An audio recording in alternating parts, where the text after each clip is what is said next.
நேற்று ஒரு பதிவு போட்டிருந்தேன் இல்லைங்களா, இந்த ராட்வில்லர், பெட்புல் இந்த வகையான நாய்கள் எல்லாம் வந்து இந்தியாவில் வைத்திருப்பதற்கு தடை, அப்படி மீறினால் ரூ. 1,00,000 அபராதம் அப்படின்னு சொல்லி வரவேற்கத்தக்கது அப்படின்னு போட்டிருந்தேங்க. அதுக்கு ஒருத்தவர் கமெண்ட் பண்ணியிருந்தாரு, இவைகளெல்லாம் வந்து இறக்குமதி செய்யக்கூடாதுன்னா வெளிநாட்டு பொருட்கள் எதுவுமே இந்தியாவில் வந்து இறக்குமதி செய்யக்கூடாது, அவைகளுக்கும் தடை விதிக்கணும் அப்படின்னு சொல்லி கேட்டிருந்தாங்க. சரிதான், அவைகளையும் தடை செய்தால் தான் நம்ம இந்தியா வந்து வல்லரசு ஆகும், இல்லைன்னா நம்ம நாடு இப்படியே தான் இருக்கும். அவைகள் எப்பொழுது தடை செய்யப்படுகிறதோ அப்பொழுது தான் இந்தியாவுடைய பொருட்களுடைய மதிப்பு வந்து மக்களுக்கு தெரிய வரும். இந்தியாவுடைய பொருட்களுடைய மதிப்பு தெரியாததால தான் வெளிநாட்டு பொருட்களை வாங்குகிறார்கள். உணவு கூட வந்து வெளிநாட்டு இதெல்லாம் வாங்குறீங்களே, அதெல்லாம் வந்து தவறு இல்லையா அப்படின்னு சொல்லி கேட்டிருந்தாரு.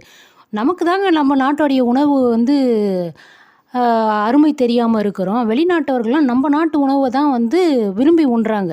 இந்த பழைய சாதம்னு சொல்லுவாங்க இல்லைங்களா, அதை வந்து வெளிநாட்டவர்கள் பாட்டிலில் அடைக்கப்பட்டு விற்பனை செய்வதை வாங்கி சாப்பிடுகிறார்கள். அவர்களுக்கு தெரிகிறது நம்ம நாட்டோடைய அருமை, நமக்கு தான் தெரிய மாட்டேங்குது நம்ம நாட்டோடைய பெருமை. அதனால் இந்த வெளிநாட்டு பொருட்களை முற்றிலுமாக அனைத்தையுமே தடை செய்தாலும் வரவேற்கத்தக்கது தான் அப்படின்னு நான் நினைக்கிறேங்க. நீங்கள் என்ன நினைக்கிறீங்கன்னு எனக்கு கமெண்ட்டில் சொல்லுங்கள். பார்க்கலாங்க அடுத்த வீடியோவில்.